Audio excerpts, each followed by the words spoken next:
Hello students, I Deependra welcome you all to magnet brains. Cengage mathematics जो कि आपको IIT JEE mains और advance level तक की हम तैयारी करवा रहे हैं, पूरा 11th और 12th के मैथमेटिक्स का सिलेबस कवर करते हुए। सिंगेज मैथमेटिक्स का जो पैकेज है 5 किताबों में डिवाइडेड है। Coordinate geometry, calculus, vectors in 3D, algebra and trigonometry.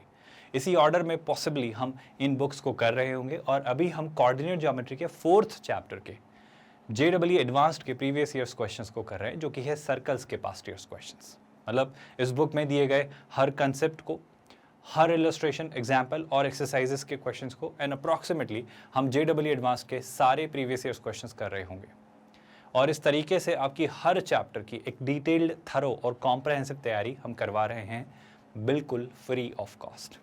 हम कोई चार्जेस नहीं लेते, कोई हिडन कॉस्ट नहीं होती है, कोई सब्सक्रिप्शन खरीदने को नहीं कहते, कोई भी ट्रायल वर्जन या पेड वर्जन जैसा कंसेप्ट हमारे यहाँ नहीं होता। किंडरगार्टन से 12th स्टैंडर्ड तक अलग अलग बोर्ड्स, अलग अलग मीडियम्स और कई सारे कॉम्पिटिटिव एग्जाम्स की तैयारी हम आपको कराते हैं। हमारे नोट्स, ई बुक्स और पीडीएफ्स की एक्सेस के लिए आप टीम से कॉन्टैक्ट कर सकते हैं। गेट नोट्स आपको एक लिंक दिखाई देगा इस वीडियो के डिस्क्रिप्शन में, वहाँ क्लिक करके इन सारे वीडियोस का भी फुल प्लेलिस्ट लिंक आपको इसी वीडियो के डिस्क्रिप्शन में दिख जाएगा। वहाँ पर लिखा होगा full playlist link सिंगेज mathematics for IIT JEE mains and advanced. बात करते हैं आज के लेक्चर में क्या अनफोल्ड हो रहा है। तो सर अगर मैं शुरुआत करूं तो सबसे पहले तो ये नज़र आ रहा है कि अब हम शुरुआत कर रहे हैं numerical value answer type questions पर, जहां पर आपको एक क्वेश्चन होगा जिसकी कोई numerical value as an answer आपको फीड करनी होगी, है ना। तो यहाँ ऑप्शंस नहीं होंगे, मैट्रिक्स मैच टाइप या लिंक्ड आंसर टाइप या मल्टीपल चॉइस करेक्ट, ऐसे कुछ क्वेश्चंस नहीं हैं। क्वेश्चंस तो हैं ऑफ कोर्स, बट इनकी न्यूमेरिकल वैल्यू आपको फीड करनी है। ये आपको आईआईटी जेईई ने मतलब 2009 में, यानी जेईई एडवांस्ड जिसे जब कहा जाता था, उसने 2009 में ये पूछा था। और इस क्वेश्चन को अगर मैं समझूं तो मेरे पास क्या क्या डेटा है, पहले उस पर बात करते हैं।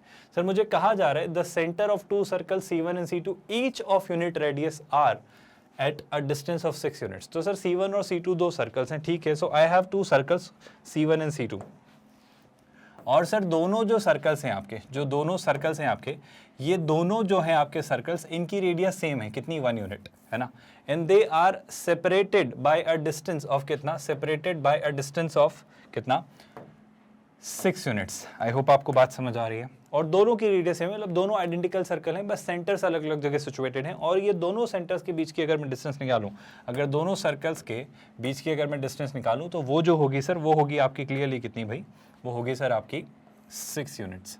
Do you all get that? तो this is how things are basically placed. Everyone with me so far comfortably? कोई डाउट तो नहीं। सो ये आपके दो सर्कल्स हैं, इनकी रेडियस है 1 unit each and they are separated by a distance of कितनी, by a distance of 6 units, है ना। कोई तकलीफ आई थिंक नहीं होनी चाहिए। अब वो क्या कह रहे हैं, let P be the mid point of the line segment joining the centres of C1 and C2। All right. तो अब आपके पास ये दो सर्कल्स जो हैं, इसमें ये आपका सर्कल है C1 और ये सर्कल है C2, है ना। इनको जो ज्वाइन कर रही है लाइन, उसका मिड पॉइंट कौन है सर, उसका मिड पॉइंट है P। तो शैल आई से मिड पॉइंट P पॉसिबली यहाँ लाई करना चाहिए, मेरे अकॉर्डिंग तो यहीं लाई करना चाहिए। आपको अगर कहीं और दिख रहा हो तो जरूर बताइएगा। अब क्या sir, P be the midpoint of the line segment joining the center C1 and C2 and C be a circle. So another circle has been introduced. एक तीसरा सर्कल पिक्चर में आता है, touching circles C1 and C2 externally. तो sir एक और circle picture में आया जिसने इन दोनों सर्कल्स को एक्सटर्नली टच किया। ओके, तो मैं एक और सर्कल बनाने की कोशिश करता हूं जो इन्हें एक्सटर्नली टच करे, है ना। So I am going to draw another circle basically, जो कि थोड़ा सा बड़ा बन जाने वाला है। And I hope this doesn't bother you all at all, है ना। तो ये आपका एक सर्कल बन रहा है। आई होप इन सारी बातों से आपको कोई आपत्ति नहीं है और ये इन दोनों सर्कल्स को इस तरीके से एक्सटर्नली टच करेगा। Do you all agree with that? तो सर एक और सर्कल है आपका जो कि क्या है, C, जो कि क्लियरली आपके सर्कल्स को इस तरीके से टच करेगा और ये इसका सेंटर रहा। अब आप एक बात खुद सोच के बताओ, अगर मैंने एक लाइन ड्रॉ की होती, had I drawn a straight line इस मिड पॉइंट से इस सर्कल के सेंटर तक, I hope I need not tell you, ये क्लियरली परपेंडिकुलर होगी। क्यों सर? क्योंकि आप देखो ना, ये जो दोनों सर्कल्स टच कर रहे हैं एक्सटर्नली, यहाँ से 90 डिग्री, यहाँ से 90 डिग्री, और इससे भी 90 डिग्री, इससे भी 90 डिग्री। आप मेरी बात समझ पा रहे हो? मतलब क्लियरली इसकी ज्वाइन करने वाली लाइन और इसकी ज्वाइन करने वाली लाइन 90 डिग्री पर जा रही है। अब बात समझना, जैसे कि इनको जब आप ज्वाइन करेंगे, तो ये क्लियरली इनके सेंटर्स के बीच की डिस्टेंस, इनके रेडियस के सम के इक्वल होगी। और जब इनको भी आप जब ज्वाइन करेंगे, आई एम रियली सॉरी, जब आप इसके सेंटर और इसके सेंटर को भी ज्वाइन करेंगे तो ये भी आपके क्लियरली इस तरीके से दिखेगी, है ना। मतलब मैं आपसे कहना चाह रहा हूँ, बड़ी बेसिक सी, सुलझी हुई सी, डायरेक्ट सी बात है सर। ये एक आपका क्लियरली आइसोसेलेस ट्रायंगल बन रहा है। क्यों आइसोसेलेस सर? आप समझो, इससे इसकी जो डिस्टेंस है वो क्या है? वो इसकी रेडियस प्लस इसकी रेडियस। इससे इसकी जो डिस्टेंस है वो क्या है सर? इसकी रेडियस प्लस इसकी रेडियस। ये रेडियस तो सेम है क्योंकि सेम सर्कल की है, और ये रेडियस भी तो सेम है, आप समझ रहे हो। तो ये एज और ये एज इक्वल लेंथ की होती है। आई होप आप बात समझ पा रहे हैं। और P जो है वो इस एज का मिड पॉइंट है। तो मैं क्या ये कह सकता हूं, एक आइसोसेलेस ट्रायंगल में जब आप दो इक्वल साइड के कन्वर्जिंग पॉइंट से जो थर्ड साइड है वहां पर परपेंडिकुलर या एल्टीट्यूड ड्रॉप करते हैं तो वो उसे बाइसेक्ट करता है। या अगर ये मीडियन है तो वो एल्टीट्यूड भी होगा इस आइसोसेलेस राइट एंगल ट्रायंगल में, इस वाली लाइन के लिए। बस आई होप ये बातें आपको समझ आ रही हैं। मैं बड़ा बेसिक सा कंक्लूजन आपको देना चाह रहा हूँ कि सर ये जो लेंथ है और ये जो लेंथ है इक्वल है, और ये जो एंगल है ये एक 90 डिग्री एंगल है बिना किसी तकलीफ के। I hope everyone is agreeing on that. Is everyone with me so फार?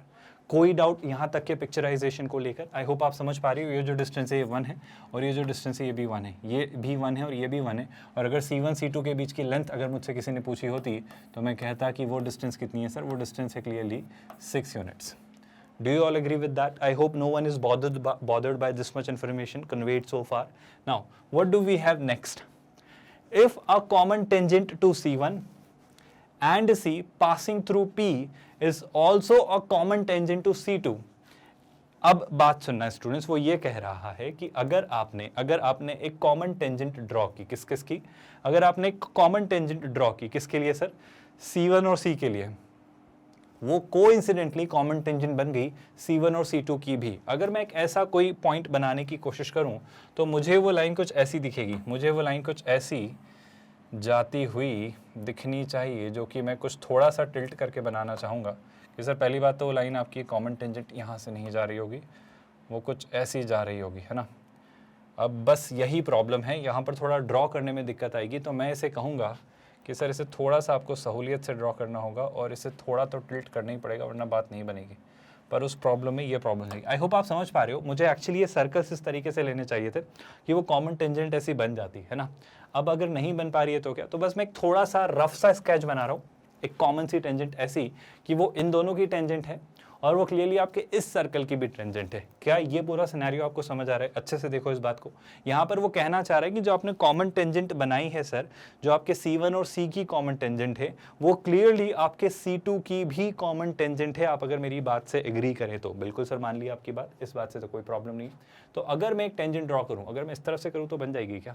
बस एक बार ड्रॉ करने की कोशिश करते हैं। बन गई तो बहुत खुशी की बात होगी, वरना लाइफ में जो है वो है चीज़ें, है ना। अगर मैं थोड़ी सी इसको चीज़ों को शिफ्ट करूँ तो सर वो कॉमन टेंजेंट तो हम नहीं बना पाएंगे, क्योंकि उस चक्कर में प्रॉब्लम हो जाएगी कि फिर वो इसकी टेंजेंट नहीं बन पाएगी अगर मैंने इसकी बनाई तो, है ना। तो दिक्कत यही है, वो फिर कहीं और निकल जा रही, तो इसे नहीं ही बनाते हैं और हम हमारे अकॉर्डिंग अपनी सहूलियत से कॉमन टेंजेंट बना लेते हैं। मैंने कोशिश की, मतलब एक्चुअली पता है सारा फेर इसमें ड्राइंग का है। अगर आपने वो सर्कल्स इस तरीके से बनाए होते कि पहले आपने टेंजेंट बना ली होती और फिर सर्कल बनाए होते तो और आसानी से बन जाती। बट चूंकि अब बना चुके हैं तो मैं वो कॉमन टेंजेंट बनाने की कोशिश कर रहा हूँ कि सर मान लेते हैं वो कॉमन टेंजेंट है ये, है ना, ये आपकी वो कॉमन टेंजेंट है जो कि आपकी इस तरीके से ये जा रही है। This is that common tangent. I hope you are not bothered by that. Sir हमारा आपसे सवाल है, मान लिया आपकी बात कि ये जो कॉमन टेंजेंट है वो C1 और C की कॉमन टेंजेंट है और वो क्लियरली C2 और C की भी कॉमन टेंजेंट है। आप समझ पा रहे हो ना, C1 और C को वो यहाँ पर और C2 और C को वो यहाँ पर टच कर रही है। We have accepted that wholeheartedly, but what makes you think that it will go और pass through this point P? We shall figure that out later. मैं पता कर लूँगा, बहुत सारे मेरे पास तरीके होंगे ये निकालने के कि वो P से पास होगी या नहीं। बट शैल आई से कि सर यहाँ तक तो चीज़ें मुझे समझ आ रही हैं कि हाँ, ये जो C1 और C की जो कॉमन टेंजेंट है वो क्लियरली आपके C2 और C की भी कॉमन टेंजेंट इस तरीके से बनेगी। क्या इस बात से कोई तकलीफ? अब अगर मैं आगे बात बढ़ाऊं, अब अगर मैं चीज़ें बेसिक सिमेट्री से सोचूं तो क्वेश्चन में क्या दिया गया है उस पर बात करते हैं। आई थिंक अब जब हमसे पूछा जा रहा है, हमसे फाइनली पूछा जा रहा है find the radius of the circle C, हमसे वो जो बड़ा वाला सर्कल है जहां से हमने कॉमन टेंजेंट ड्रॉ की है उस पॉइंट पर ये बात की जा रही है कि सर वहां से जो आपने ड्रॉ किया है ये जो चीज है वो रेडियस क्या होगी, वो कैसे आप निकालेंगे, इस पर थोड़ी बात कर ली जाए तो बहुत खुशी होगी। अब मैं बेसिक सिमेट्री अप्लाई करना चाह रहा हूँ, बेसिक सा ऑब्जर्वेशन आपको देना चाह रहा हूँ कि आप प्लीज इस बात को समझो। ये सर्कल और ये सर्कल सिमेट्रिकल थे, एक्सेप्टेड। अब सर जो दूसरी कॉमन टेंजेंट होगी वो बेसिकली यहीं से जाएगी, वो कुछ इस तरीके से ही जा रही होगी कि वो भी आपकी यहाँ से टच करते हुए जा रही होती और आपको इस तरीके से ये निकाल रही होती। क्या आप मेरी बात समझ पा रहे हैं? क्योंकि चीज़ें सिमेट्रिकल है। सर आप ऐसा कैसे कह रहे हो सिमेट्रिकल है? चीज़ें सिमेट्रिकल इसलिए हैं स्टूडेंट्स, इस बात को समझो, क्योंकि आप बात समझो, इसकी रेडियस 1 है, इसकी रेडियस 1 है, इनके बीच में जो सेंटर्स के बीच में डिस्टेंस है वो 6 यूनिट्स है, और क्लियरली ये जो सर्कल है इसे और इसे एक्सटर्नली टच कर रहा है, तो चीज़ें परफेक्टली सिमेट्रिकल होंगी। मतलब इसका इंक्लिनेशन कुछ और हो भी नहीं सकता। अगर ये जो टेंजेंट है जो इसे यहाँ टच कर रही है, जो कि ऑफ कोर्स इस पे क्या है 90 डिग्री एंगल बना रही है, अगर आप इसे देखना चाहो तो ये जो होगा एंगल 90 डिग्री होगा। तो सर अगर आपने इसके सेंटर से इस पर परपेंडिकुलर ड्रॉप किया होता तो ये भी क्या होता 90 degree. Do you all except that? अगर ये 90 डिग्री और ये 90 डिग्री है तो बड़ी ही बेसिक सी बात जो मैं देख पा रहा हूँ कि सर इससे, ध्यान से सुनना, बहुत काम की बात है, बहुत काम की बात है, हम प्रूव कर देंगे कि ये पी से क्यू पास हो रही है। आप खुद सोच के बताओ सर, बहुत बेसिक सी बात, ये लेंथ 1 है तो हम जान पा रहे हैं ये लेंथ भी कितनी है 1। बिल्कुल एक्सेप्ट किया सर आपकी बात को। किसी भी पॉइंट से पास कर लेते हैं, मान ले हमें नहीं पता अभी वो पी है, देख लेंगे वो पी होगा या नहीं, तो कहना है से सर ये एंगल्स वर्टिकली अपोजिट होते हैं, तो अगर ये मान लो थोड़ी देर के लिए अल्फा है तो कहना है से ये एंगल भी अल्फा होगा। क्या इस बात से आप एग्री कर रहे हो?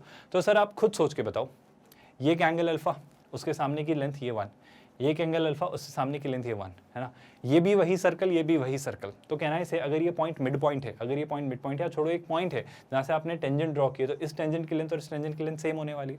या फिर आप बेसिकली ये देख पा रहे हो क्या कि ये वाला जो एंगल है इसको अगर मैं कह दूँ, लेट्स से इस सर्कल के सेंटर को मैं कह देता हूँ अभी फिलहाल लेट्स से ए, और इस सर्कल के सेंटर को कह देता हूँ बी, तो क्या मैं आपसे कह सकता हूँ ये जो आप देख पा रहे हो, लेट्स से मैं इस पॉइंट ऑफ कॉन्टैक्ट को कह देता हूँ एम और इस पॉइंट ऑफ कॉन्टैक्ट को कह देता हूँ एन, तो आप देख पा रहे हो ए पी एम और क्या BPN, ये दोनों ट्रायंगल सिमिलर हैं, दे आर परफेक्टली सिमिलर। क्यों सिमिलर सर? क्योंकि आप देखो ये लेंथ और ये लेंथ इक्वल है और ये एंगल इक्वल हैं, तो अनडाउटेडली बाकी दो साइड्स भी उसी प्रोपोर्शन में होंगी। और इससे मुझे जाहिर सी बात नजर आ रही है कि ये ट्रायंगल्स ना सिर्फ सिमिलर हैं बल्कि कॉन्ग्रुएंट हैं। आप समझ पा रहे हो? ये ट्रायंगल्स कॉन्ग्रुएंट है, मतलब एग्जैक्टली APM वाला ही ट्रायंगल आपका BPN बन रहा है, यानी कि आप कहोगे ये लेंथ और ये लेंथ भी इक्वल होगी और ऑफ कोर्स आपकी AP और PB भी इक्वल होगी, यानी P is definitely going to be the mid point. Did you all get that? I hope यहाँ तक कोई परेशानी आपत्ति नहीं है। अब एक बात गौर से सुनिएगा स्टूडेंट्स, हम ये प्रूव कर चुके हैं, हम एक बड़ा ही बेसिक सा ऑब्जर्वेशन देख चुके हैं कि सर ये जो एंगल है 90 डिग्री है। Do you all get that? Sir ये जो एंगल है 90 डिग्री है, अगर ये एंगल 90 डिग्री था और अगर ये एंगल अल्फा है तो शैलाई से ये जो एंगल होगा ये होगा 90 माइनस अल्फा। आई होप आप इस बात को एग्री करते हो, एक्सेप्ट करते हो। सर इसके साथ साथ मुझे पता है कि ये भी एक 90 डिग्री एंगल है। अब सुनिएगा ध्यान से, ये 90 है, ये 90 माइनस अल्फा है, तो this angle is also bound to be what? This angle is also bound to be alpha. I have given you a lot of information, a lot of clues, a lot of hints basically, and now you are in a suitable position to figure out the radius of this circle C. Trust me, आपके पास वो सारी information और data है जिससे आप इस बड़े वाले सर्कल की रेडियस निकाल सकते हो। आप बहुत आसानी से निकाल सकते हो। अगर आपको पॉइंट्स चाहिए, so let me call this point let's say A B, और इसे मैं कह लेता हूँ सी, तो सेंटर ही है, let's call it D for a while. आप बहुत आसानी से इस सर्कल की रेडियस निकाल सकते हो, मेरा यकीन करिए, है ना। अगर आपने इसे कहा था तो लेट्स से इसे हम कह लेते हैं क्यू। बस कुछ रैंडम से पॉइंट्स में दे रहा हूँ, हमारे पास हर वो ज़रूरी चीज़ें जो निकाल सकते हो। एक बार बस इस वाले पॉइंट पर सोच के देखो कि आप यहाँ पर इस सर्कल की रेडियस कैसे निकालोगे। मैं आपसे दो ट्रायंगल्स में देखने को कहता हूँ, आप बड़े बेसिक से उन दोनों ट्रायंगल्स को देखो जिन पर हम बात करते आ रहे हैं। इन बेसिक से सिंपल से दो ट्रायंगल्स सोच के देखो स्टूडेंट्स। अगर मैं आपसे बोलूँ कि सर पहले तो आप ये देखो DMP, आपको ये वाला ट्रायंगल दिख रहा है DMP? हाँ सर दिख तो रहा है। तो पहले तो आप ट्रायंगल देखो कौन सा, DMP। इसके साथ में एक और ट्रायंगल जो आपसे कह रहा हूँ वो कह रहा हूँ PNB, जो एक और ट्रायंगल जो आपको देखने को कह रहा हूँ PNB। अगर इन दोनों ट्रायंगल्स में आप चीज़ें सोच पाए तो मेरा यकीन करिए आप बहुत आराम से इसकी रेडियस निकाल पाएंगे। सर क्या बात कर रहे हो, ऐसे कैसे निकाल लेंगे? मेरा यकीन तो करिए, आपको पता है चीज़ें, ऐसे कैसे पता है? बात समझो स्टूडेंट्स, पहले तो बात करो इस PNB ट्रायंगल में। क्यों सर? आप बस एक बात बताओ, ये कितना है 1। अच्छा P मिड पॉइंट था AB का, AB कितना था 6, तो कहना है इसे सर PB जो होगा वो होगा 3। आप सुन रहे हो ध्यान से? सर मुझे पता है PNB एक राइट एंगल्ड ट्रायंगल है which is right angled at the vertex N। तो अगर ये एंगल अल्फा है, कैन आई फिगर आउट? देखो आप ध्यान से देखना, है ना, बहुत ध्यान से देखना मेरी बात को। ये एंगल अल्फा है, अल्फा के सामने वाली साइड परपेंडिकुलर, और ये आपका हाइपोटेन्यूस है क्योंकि यहाँ पे 90 डिग्री है, तो उसके अपोजिट। तो शैलाई से कि अगर मैं एंगल ट्रायंगल PNB में साइन अल्फा निकालूं, ट्रायंगल PNB में साइन अल्फा निकालूं, तो हो जाएगा 1/3। Do you all agree with that? इससे क्या हो रहा है सर? आप इससे बस इस बात पर गौर फरमाइए कि अगर मैं आपसे पूछता कि आप देखो ट्रायंगल कौन सा, DMP, आप सुन रहे हो, ट्रायंगल DMP, ट्रायंगल DMP में अगर मैं आपसे पूछूं, क्या, बहुत ध्यान से देखना स्टूडेंट्स, मुझे DM निकालना है जो कि क्या है आपके सर्कल की रेडियस, है ना। क्या मुझे इस ट्रायंगल में, ट्रायंगल DMP में, मुझे इस अल्फा के लिए इस R से रिलेटेड कोई और इन्फॉर्मेशन पता है क्या? आई रिपीट माई स्टेटमेंट, अगर आप पता करना चाहें तो आपको एक बहुत ज़रूरी बात पता है ना। आई रिपीट माई स्टेटमेंट, अगर आप पता करना चाहें तो ये जो आपका ट्रायंगल है DMP, बहुत अच्छी सी सिंपल सी इंटर स्टूडेंट्स, उससे क्वेश्चन हो जाएगा क्योंकि हम साइन अल्फा ऑलरेडी निकाल चुके हैं। तो आपके पास अल्फा है, आप इसका साइन ले लीजिएगा, आपको ये साइड R निकालनी है और आपको सोचना है ट्रायंगल DMP में, जो कि अब बहुत ही एपेरेंट, बहुत ही एविडेंट सा क्लू है जिससे आप सीधे सीधे चीज़ें सोच सकते हो। अच्छा सर ऐसे कैसे सोच सकते हैं, ऐसे कैसे आ सकते हैं, बस ये बात बताओ। मेरा कहना है एक सिंपल सी बात सोचो स्टूडेंट्स, आप एक बात बताओ, आप MP को लेके क्या ओपिनियन रखते हो? आप MP कैसे निकालोगे? सर MP कैसे निकालेंगे? MP के लिए बड़ा सिंपल सा थॉट है, ये 1 है और AP कितना है? सर AP वही बात 3 है। तो अगर मुझे पता है AP 3 है और ये 1 है, और आई होप आप देख पा रहे हो ये क्लियरली एक 90 डिग्री एंगल है क्योंकि ये इसकी कॉमन टेंजेंट थी, राइट। तो इसकी रेडियस से भी ये परपेंडिकुलरली ड्रॉप होगा। तो अगर मैं ट्रायंगल आपसे APM में पूछूं, अगर मैं आपसे पूछूं ट्रायंगल APM में, अगर आप ध्यान से देखो तो आप बता सकते हो क्या कि सर देखो हाइपोटेन्यूज पता है, परपेंडिकुलर पता है, बेस पता करना है, तो MP क्या होगा? अगर मुझे बेस पता करना है तो MP की वैल्यू मैं लिखूंगा, MP की वैल्यू क्या लिखूंगा? 3 का स्क्वायर 9, 1 का स्क्वायर 1, 9 - 1 8, 8 का अंडर रूट 2√2। तो MP कितना आता है सर? MP आता है 2√2। तो ये जो MP की लेंथ आती है that turns out to be 2√2। मुझे MD निकालना है। अब सुनना ध्यान से, बहुत काम की बात है। एक एंगल अल्फा, अल्फा के सामने वाली साइड और उसके नीचे वाली साइड, मतलब मुझे परपेंडिकुलर और बेस से डील करना है। तो मुझे टेक्निकली डील करना है किससे? tan अल्फा से। किस वाले ट्रायंगल में? DMP में। यस, है ना। अब सुनना ध्यान से, tan अल्फा क्या होगा आप बताओ? सर tan अल्फा जो होगा कुछ नहीं होगा, बड़ी बेसिक सी बात है। tan अल्फा क्या होगा सर? ध्यान से देखो, tan alpha will be perpendicular upon base, यानी MP अपॉन MD। ये कितना होगा सर? MP upon MD। सर इन दोनों में से मैं कुछ जानता हूँ क्या? मैं tan अल्फा निकाल सकता हूँ साइन अल्फा की हेल्प से, मैं MP जानता हूँ और शायद मैं MD अब निकाल सकता हूँ। क्या आप मेरा स्टेटमेंट सुन, समझ और सोच पा रहे हैं? तो सर पहले तो tan अल्फा निकालने की कोशिश करते, तो फिर वही बात, साइन अल्फा कितना आया था? 1/3। आप सुन रहे हो क्या? साइन अल्फा 1/3 आया था। तो क्या मैं हाइपोटेन्यूस निकाल सकता था? बिल्कुल निकाल सकता था सर। ध्यान से देखना, हाइपोटेन्यूस तो पता है, रियली सॉरी, बेस निकाल सकता था क्या? बिल्कुल निकाल सकते थे सर। ध्यान से देखो वही बात, अगर ये 2√2 है तो PN भी तो 2√2 होगा, तो PN कितना हो जाएगा सर? ये हो जाएगा 2√2। Do you all get my point? अरे सर सीधी बात है, MP और PN इक्वल लेंथ के ही तो होंगे। आई होप आप ये बात एग्री करते हो। तो PN की वैल्यू होती है 2√2। अब अगर मैं आपसे पूछूं tan अल्फा, तो आप कहोगे 1/2√2। तो tan अल्फा कितना आ जाएगा सर? tan अल्फा होगा 1/2√2, कोई दिक्कत तो नहीं, is equal to MP। MP कितना है सर? MP है आपका कितना? 2√2। और MD कितना है? वही आप निकालने चले हो सर। आई होप यहाँ तक कोई डाउट, कोई कन्फ्यूजन, कोई दिक्कत नहीं है। क्या यहाँ से अब मैं फाइनली इस सर्कल की रेडियस का आंसर दे सकता हूँ? सर कोशिश करो, R वहाँ पहुँचाओ, ये यहाँ पहुँचाओ। 2 × 2 4, √2 × √2 2, 4 × 2 कितना? 8। तो जो आपके सर्कल की रेडियस आ रही है वो कितनी आ रही है? 8। And this 8 is nothing but your correct answer finally. क्या ये बड़ा ही बेसिक सा सुलझा हुआ सा क्वेश्चन आपको समझ आया? सर सुलझा हुआ सा, ये आपको सुलझा हुआ सा लग रहा है? मेरा यकीन करिए ये सुलझा हुआ सा ही है, इसमें क्या टफ था? बस चीज़ें ठीक से प्लॉट करते, बेसिक्स ऑफ ज्योमेट्री अप्लाई करते तो आसानी से सोच पाते। हमें किसके से डील करना पड़ा? एंगल से, ट्रिगो से, रेडियस से, कॉमन टेंजेंट से, सर्कल से, डिस्टेंसेस से। तो बेसिकली चीज़ें तो बस हमने इतनी सी की ना, पर ये सब करने में हमारी हेल्प किसने की? इस विजुअलाइजेशन ने, इस प्लॉटिंग ने, इस ड्राइंग ने। अगर आप चीज़ें अच्छे से सोच पाओ ना तो चीज़ें आसान हैं, मेरा यकीन करिए। और बस कुछ ऐसा ही सोचना है। पता है इस क्वेश्चन का ट्रिकी पार्ट क्या था? इस क्वेश्चन का ट्रिकी पार्ट ये था जहाँ पे सब स्टूडेंट शायद इस बात को लेकर घबरा रहे होंगे कि सर ये कैसे बनाएंगे? एक कॉमन टेंजेंट जो C1 की भी कॉमन टेंजेंट है, C1 और C की भी है, और वही कॉमन टेंजेंट C2 और C की भी है। अगर ये पार्ट हम क्रैक कर ले तो मेरा यकीन करिए क्वेश्चन टफ नहीं था। बस यही पार्ट थोड़ा सा मुश्किल था जिसे शायद स्टूडेंट्स थोड़ा सा दिक्कत में करते। बाकी चीज़ें इस क्वेश्चन की आसान थी जो कि डूएबल थी। आई होप ये सारी बातें आप याद रखेंगे और इन्हीं बातों के साथ मूव करते हैं अब आज के अगले क्वेश्चन पर। नेक्स्ट क्वेश्चन क्या दिया है, ध्यान से पढ़िए। ये कब पूछा गया है सर? ये IIT JEE एडवांस ने 2011 में पूछा है। अच्छा क्वेश्चन है, ध्यान से सुनिएगा। वो कह रहा है सर एक स्ट्रेट लाइन है जो आपके सर्कुलर रीजन, ये कैसी सर्कुलर रीजन हुआ? आई होप आप जानते हो। x² + y² is equal to 6 एक सर्कल होगा जिसकी रेडियस होगी √6, सेंटर्ड होगा 0,0 पर। उसके अंदर लेस देन इक्वल टू मतलब क्या, उस सर्कल के अंदर वाले रीजन में लाई करने वाले पॉइंट्स हैं। अब वो ये कह रहा है उस सर्कल को ये लाइन 2 हिस्सों में डिवाइड कर रही है, ठीक है सर। फिर वो ये कह रहा है कि इनमें से ये 4 आपके पॉइंट्स हैं, इनमें से कितने पॉइंट्स ऐसे हैं जो लाइन जब उस सर्कल को डिवाइड कर रही है ना 2 हिस्सों में, तो उनके स्मॉलर पार्ट में वो लाई कर रहे हैं। ऐसे कितने पॉइंट्स आपके होंगे? क्या आपको सबसे पहले तो एक क्वेश्चन समझ आया? आई होप इस क्वेश्चन को लेकर कोई डाउट या कंफ्यूजन या क्वेरी नहीं है।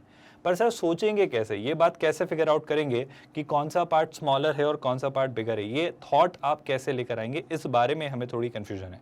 एक बात बताओ, एक बड़ी बेसिक सी बात बताओ, आप थोड़ा चीज़ें विजुलाइज तो करो। कैसे करें सर विजुलाइज? पहले तो ये सर्कल बनाओ, x² + y² is equal to √6, है ना। So if I were to plot this circle, मैं क्या करूँगा, ये आपका y एक्सिस हो जाएगा, है ना, और इसी तरीके से ये आपका क्या हो जाएगा सर, x एक्सिस, है ना। ये आपके y एक्सिस और x एक्सिस हो गए क्या? बिल्कुल हो गए सर। अब इसमें क्या करना है सर, इसमें आप लेकर आ जाओ सर एक सर्कल। सर्कल की खास बात क्या है? Circle is basically centred, circle is again centred at what, origin. और सर्कल का सर अगर ओरिजिन के साथ साथ मैं बात करूं आपसे किसकी, सर्कल के सेंटर की, तो वो है ओरिजिन और उसकी रेडियस कितनी है, √6। तो ये आपका 0,0 और इसकी रेडियस है √6, तो ये पॉइंट हो जाएगा √6,0, है ना। ये पॉइंट क्या हो जाएगा sir, 0,√6। This point will be -√6,0, है ना, and this point will be 0, -√6. Do you all agree with that? I hope that doesn't bother you all at all. Now what am I going to do next? अब हम बात करेंगे sir इस straight line के बारे में जिसको लेकर आपका क्या ओपिनियन है। The straight line is 2x - 3y is equal to 1, है ना। ये कितना लिखा है, 2x - 3y is equal to 1। Can I simplify this further? अगर कोशिश की जाए तो बिल्कुल सर, ध्यान से देखना, आप ऐसे ऐसे दिख सकते हो, आप लिख सकते हो कैसे, x/1/2 plus y/-1/3 is equal to 1। क्या इसे देखकर आपको कुछ स्ट्राइक कर रहा है? क्या इसे देखकर आपको कुछ स्ट्राइक कर रहा है? सर कुछ तो कर रहा है। क्या याद आ रहा है भाई? आप याद कर रहे हो x/a plus y/b is equal to 1, जो कि a, 0 और 0, b पर आपके x एक्सिस और y एक्सिस पर इंटरसेप्ट बनाती है। तो x इंटरसेप्ट क्या होगा, 1/2, और y इंटरसेप्ट क्या होगा, 0, -1/3। अब एक बात बताओ, आप सोच के बोलना, दो बातें। 1/2 कितना होता है सर? 1/2 होता है 0.5, 1/2 होता है 0.5, 1/3 0.33। मुझे आप थोड़ी सी हेल्प करिए √6 को फिगर आउट करने में। बड़ी सिंपल सी बात है सर, ध्यान से देखो। √4 कितना होता है सर? √4 होता है 2। √9 कितना होता है? √9 होता है 3। तो टेक्निकली ये 2 और 3 के बीच में होगा। आप मेरी इस बात से एग्री कर रहे हो? तो शैलाई से मैं बस अपनी सहूलियत के लिए अभी फिलहाल बस ये मान सकता हूँ क्या कि सर अभी अपने इस क्वेश्चन को सॉल्व करने के लिए √6 जो होगा मोटा मोटा कितना होगा सर? वो होगा 2.3 के आसपास। बस ऐसी एक एग्जाम्पशन बेस्ड बात मैं कर रहा हूँ, इस बात से तो कोई दिक्कत नहीं। तो ये क्लियरली आपका 2.3, जैसा कोई पॉइंट होगा, ये -2.3, होगा, ये 0, 2.3 जैसा कोई पॉइंट होगा, और ये 0, -2.3 होगा। अब इस बीच में आप क्या ढूंढना चाह रहे हो? इस बीच में आप ढूंढ रहे हो क्या, एक तो 1/2, तो सर ये है 2.3 के आसपास कुछ पॉइंट। लेट्स से मैं आपको लिख देता हूँ, ये है अप्रॉक्सीमेटली 2.3, मोटा मोटा, है ना। 1/2 यानी 0.5। अगर ये 2.3 है तो यहाँ कहीं 1 होगा, और 1 का भी हाफ, यानी यहाँ कहीं वो आपका पॉइंट होगा जो आपका x इंटरसेप्ट होगा, जो कि क्या होगा, 1/2, 0। सिमिलरली अगर इस लाइन का मैं y इंटरसेप्ट खोजना चाहूँ तो that is 0.33, that is 0.33। I hope आप ये बात समझ पा रहे हो, और वो भी नेगेटिव, है ना। तो नेगेटिव मतलब क्या? नेगेटिव मतलब यहाँ कहीं, और जब वो यहाँ कहीं होगा तो बड़ा बेसिक सा थॉट ये आ रहा है सर, देखो ध्यान से, 0.33 अप्रॉक्सिमेट। सर इतना प्रिसाइजली क्यों बना रहे हो? कोई खास जरूरत नहीं है, बट आपको बस मैं समझा पाऊँ कि कौन सा लार्जर सेक्शन है, कौन सा स्मॉलर सेक्शन है, आप बहुत बहुत अच्छे से देख पाओ, बस मेरा ये आइडिया है ना। तो सर 0.33 इसी के यहाँ कहीं होगा, अप्रॉक्सीमेटली यहाँ कहीं। So this is going to be what, this is going to be 0, -1/3। तो ये आपके दो पॉइंट्स होंगे। और अगर मैं एक स्ट्रेट लाइन ड्रॉ करूं जो कि इन दोनों पॉइंट से गुजरती है, तो आप क्या कहोगे सर? एक स्ट्रेट लाइन जो कि इन दोनों पॉइंट से गुजरती है वो यही होगी। क्या आप इस बात को देख पा रहे हो? एक स्ट्रेट लाइन जो इन दोनों पॉइंट से गुजरती है वो यही होगी। And if I just pull it down, तो ये वो आपकी स्ट्रेट लाइन है। कोई तकलीफ तो नहीं है इस बात से? नहीं है सर। तो ये वो आपकी स्ट्रेट लाइन है, कौन सी? जो कि उन्होंने कही थी, जो कि हमने इंटरसेप्ट फॉर्म में देखी, लेकिन आपने इस तरीके से कही, कौन सी? 2x minus 3y, 2x minus 3y is equal to 1। अब ऑफकोर्स जब कोई कह रहा है x square plus y square is less than equal to under root six, मतलब क्या? मतलब इस सर्कल के अंदर लाई करने वाले सारे पॉइंट्स। बट मैं किस में इंटरेस्टेड हूं? मैं उन पॉइंट्स में इंटरेस्टेड हूं सर, मैं उन पॉइंट्स में इंटरेस्टेड हूं जो कि इस लाइन के, इस सर्कल को डिवाइड करने पर स्मॉलर पार्ट के अंदर है, जो कि इस लाइन को, इस सर्कल को डिवाइड करने पर, जब ये लाइन इस सर्कल को डिवाइड कर रही है तो जो स्मॉलर पार्ट है। अब मेरा ऑब्जर्वेशन यही है सर, अगर ये लाइन 0,0 से पास होती तो इसका डायमीटर होती। आप समझ पा रहे हो? 0,0 से वो नीचे है, इस तरफ है, तो कैन आई से सर ये वाला जो जोन है, ये वाला जो जोन है, ये वो स्मॉलर पार्ट है। Do you all realise that? क्या आप मेरी इस बात से एग्री करते हो? मैं बस इस तरीके से इसे देखना चाह रहा हूँ। आप ये बताओ ओरिजिन किस तरफ है? सर ओरिजिन इस लाइन के ऊपर है। आई रिपीट माई स्टेटमेंट, इस लाइन के ऊपर है ओरिजिन, और इस लाइन के नीचे है वो सारे पॉइंट जो हमारे डिजायरेबल पॉइंट। अच्छा बताओ, ओरिजिन अगर पास किया इस लाइन की इक्वेशन में तो क्या मिलेगा? सर इस लाइन की इक्वेशन को अगर आप ठीक से लिखोगे ना, तो ये टेक्निकली है 2x माइनस 3y, है ना, माइनस 1 इज इक्वल टू 0। आप ऐसे ही बस ओरिजिन पास करो। ये आपकी इक्वेशन है कौन सी? L1। ये आपकी लाइन है कौन सी? L1, जिसे मैं कह लेता हूँ L1। अब अगर ओरिजिन पास किया 0,0 जो कि इस लाइन के ऊपर की तरफ लाई करता है, इस तरफ, तो 0 0 माइनस 1, तो वो क्या देता है? L1 की वैल्यू क्या आ जाती है? नेगेटिव। मतलब मुझे क्या चाहिए? अगर इस तरफ लाई करने वाले पॉइंट्स इस लाइन में रखने पर नेगेटिव वैल्यू देते हैं, तो इस तरफ लाई करने वाले सारे पॉइंट्स क्या देंगे? इस तरफ इस लाइन के जो भी पॉइंट्स लाई करेंगे वो सब मुझे देंगे पॉजिटिव वैल्यू। तो पहली कंडीशन तो ये कि मुझे वो सारे पॉइंट्स चाहिए, इसमें से मैं चेक करूंगा वो सारे पॉइंट्स जो इस लाइन में अगर मैं पास करूं तो वो क्या दें? Positive value. लेकिन आप भूलिएगा मत कि शायद आप ये गलती कर दोगे, सर किसने कहा कि ये चारों पॉइंट्स इस सर्कल के अंदर लाई करते हैं? आपको कैसे पता? तो मुझे ये भी तो इंश्योर करना पड़ेगा कि ये जो चारों पॉइंट्स दिए गए हैं वो इस सर्कल के अंदर लाई करें। मुझे नहीं पता, लेकिन कहीं कहीं लाई कर रहे होंगे, और अगर वो इस सर्कल के अंदर लाई कर रहे होंगे तो शैलाई से वो एक और कंडीशन फुलफिल कर रहे होंगे सर, कि वो इस सर्कल की कंडीशन को भी तो, इस इनइक्वालिटी को भी तो सेटिस्फाई कर रहे होंगे कि सर्कल की अगर इक्वेशन ये है तो वो इस रेडियस के अंदर ही लाई करेंगे, इस सर्कल पर या सर्कल के अंदर। तो दोनों कंडीशंस फुलफिल होनी चाहिए। तो आप बस ये देखो इनमें से कौन कौन से पेयर ऑफ पॉइंट्स हैं जो इसमें रखने पर पॉजिटिव वैल्यू और उसमें रखने पर सेटिस्फाई कर देते हैं इस कंडीशन को कि वो लेस देन 6 है। अगर ये दोनों कंडीशन सेटिस्फाई हो गई तो यही आपका आंसर होगा कि इसमें से कौन कौन से वो पॉइंट्स हैं। एक बार ट्राई करिए स्टूडेंट्स और जल्दी बताइए आंसर क्या आ रहा है। चलो तो पहले ट्राई कर लेते हैं इस ऑप्शन को, 2,3/4। सर 2,3/4 पास किया तो पहले यहाँ पास करते हैं, है ना। हमारे पास कर्व्स क्या क्या है सर? हमारे पास एक कर्व तो क्या है? 2x माइनस 3y माइनस 1, एक ये है, और ये हमें चाहिए क्या? पॉजिटिव। और दूसरा क्या है आपका? X square plus y square, है ना, -6, और ये चाहिए मुझे लेस देन इक्वल टू 0। तो मुझे ये दो कंडीशंस पर आपसे बात करनी है। जो भी पॉइंट इन दो कंडीशंस को सेटिस्फाई कर रहा होगा वही हमारा आंसर होगा। तो चल सोच लेते हैं फटाफट। पहले ये ट्राई किया 2,3/4, तो देखो 2 यहाँ रखा, x की जगह 2 रखा, तो इंटू 2 कितना? 4, माइनस कितना? 3/4, तो ये हो जाएगा कितना? 9/4, है ना, और ये कितना? -1। ये हमें चाहिए पॉजिटिव। अब सीधी सीधी सी बात सर, एक छोटा सा काम ही कर लेते हैं। -9/4, है ना, अप्रॉक्सीमेटली कितना होता है सर? 4 का डबल होता है 8। आप सुनना ध्यान से, तो हो जाएगा -2 के आसपास कुछ, -2 -1 -3 के आसपास कुछ, और 4 में से -3 क्या? 2 1। कुछ भी थोड़ा भी ज्यादा होता तो भी वो पॉजिटिव होता, क्योंकि ये पार्ट 4 से तो छोटा है। तो हाँ सर, यहाँ पर ये तो सेटिस्फाई हुआ, पर क्या ये भी सेटिस्फाई हो रहा है? देख लेते हैं, ध्यान से देखना सर। 2 का स्क्वायर कितना? 4, है ना। 3/4 का स्क्वायर कितना? 9/16। क्या आप इस बात से एग्री करते हो? है ना, 9/16, और कितना? -6। अब अगर मैं इसे सॉल्व करना चाहूँ तो अगेन थोड़ा सा अप्रोक्सीमेशन पर काम कर लेते हैं। देखो बड़ी बेसिक सी बात है, सोचना, ये 4 है, ये 4 है। अगर ये 1 भी होता तो ये होता 4 + 1 5, और 5 में से भी 6 को अगर हम सब्ट्रैक्ट करते, अगर 5 में से भी 6 को सब्ट्रैक्ट करते तो -1 मिलता। वेल एनीवे ये 1 नहीं है, 1 से कम ही है, तो ये नेगेटिव ही है, तो ये भी सेटिस्फाइड है। तो सर पहली बात तो यही कि आपका 2,3/4 उस रीजन में लाई करेगा कि वो सेंटर में तो होगा ही होगा, सॉरी सर्कल में तो होगा ही होगा, और इस लाइन के उस छोटे वाले स्मॉलर रीजन में भी लाई करेगा। What about 5/2, 3/4? फिर वही बात, 5/2 यहाँ रखा तो 2 से 2 कैंसिल, तो कितना बचा 5, है ना।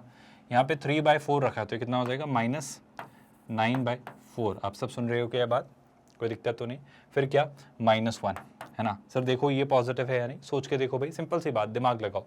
4 का डबल होता है 8, तो अप्रॉक्सीमेटली ये 2 है।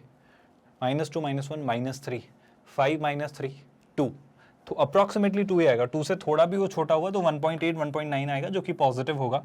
तो सर ये तो सेटिस्फाई हो रहा है।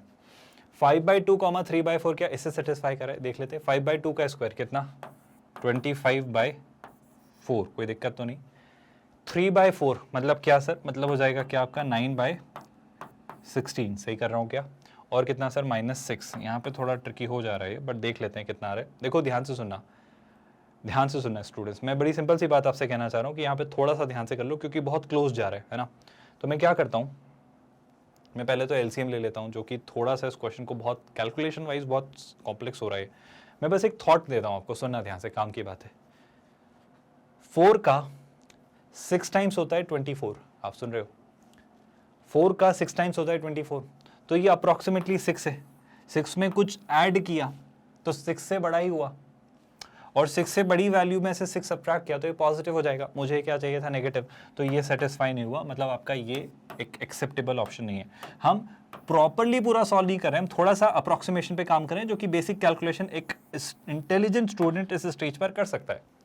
सर बात की जाए 1/4 -1/4 की, अब वैसे पता एक बात कहूँ, ये सारे पॉइंट्स ना यहाँ पर भी प्लॉट करके देख सकते हो, क्योंकि आपने बहुत प्रॉपर प्लानिंग की है यहाँ पर, आप ऐसे भी सोच सकते हो। बट मेरा कहना है सर, अगर मैथ्स हमारा एक बहुत प्रिसीजन के साथ आंसर एक्यूरेटली दे पाता है तो यहीं पर सोच लेते हैं। तो अगर 1/4 -1/4 ट्राई किया तो ये हो जाएगा 2/4, 2/4 यानी 1/2, है ना। फिर हो जाएगा +3/4, आप सुन रहे हो ना मेरी बात को, कोई दिक्कत तो नहीं भाई। और यहाँ पर क्या दिख रहा है -1। अब ध्यान से सुना स्टूडेंट्स काम की बात को, प्लीज़ इस काम की बात को सुना। ये होता है आधा, ये होता है 0.75, 0.50, 0.75, ये चला गया आगे आपका 1.25 के आसपास, आप सुन रहे हो क्या। और 1.25 में से 1 सब्ट्रैक्ट किया तो क्लियरली ये 0.25 आ रहा है, यानी पॉजिटिव आ रहा है, तो ये तो सेटिस्फाई हुआ, कोई दिक्कत तो नहीं। अब इसी बात से इसको भी चेक कर लो सर, तो देखो ध्यान से, 1/4 का स्क्वायर, 1/4 का स्क्वायर कितना हो जाएगा सर 1/16, है ना। ये भी कितना हो जाएगा 1/16, और इसमें से 6 सब्ट्रैक्ट किया। बहुत छोटी वैल्यूज़ हैं सर, ये बहुत छोटी वैल्यूज़ है, इनको 6 में से सब्ट्रैक्ट करोगे नेगेटिव आना तय है, तो ये भी सेटिस्फाई हो गया। और जो ये दोनों सेटिस्फाई हो गए तो आपका ये वाला ऑप्शन क्लियरली इसे सेटिस्फाई करता है। ये भी आपका पेयर है जो आपके डिजायर्ड रीजन में लाई करेगा।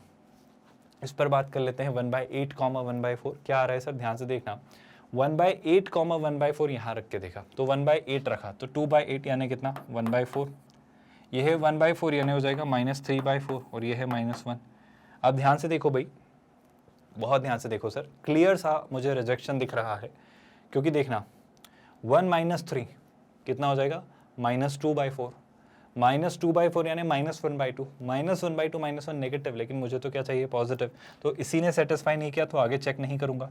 तो मुझे कितनी वैल्यूज मिल रही हैं सर, मुझे क्लियरली 2 ऑप्शंस ऐसे मिल रहे हैं, 2 पॉइंट्स ऐसे मिल रहे हैं जो इसे क्लियरली सेटिस्फाई कर रहे हैं। कौन कौन से सर, 2, 3/4 और 1/4, -1/4। और अगर ये दोनों ने इसे सेटिस्फाई किया तो मैं कहूँगा सर इन चारों गिवन में से 2 पॉइंट्स ऐसे हैं जो हमारे इस स्मॉल रीजन में लाई करते हैं। कोई दिक्कत, कोई परेशानी, आई थिंक ये अच्छे से क्लियर हुआ आपको। ये दोनों बातों के साथ अब हम आगे बढ़ते हैं इस पार्ट पर कि हम अगले लेक्चर में और कंटिन्यू करेंगे, और जल्दी ही possibly in the next to next lecture आपका पैराबोला हम चैप्टर शुरू करेंगे। सर्कल्स चैप्टर आपका शुरू या खत्म होने की कगार पर है, we are on the verge of culminating it. Numerical answer type का एक और सेशन रखेंगे जहां पर बचे हुए सारे IIT JEE एडवांस्ड के प्रीवियस ईयर्स क्वेश्चंस डिस्कस करेंगे, और फिर हम नेक्स्ट चैप्टर पैराबोला स्टार्ट कर रहे होंगे। अच्छे से पढ़िएगा।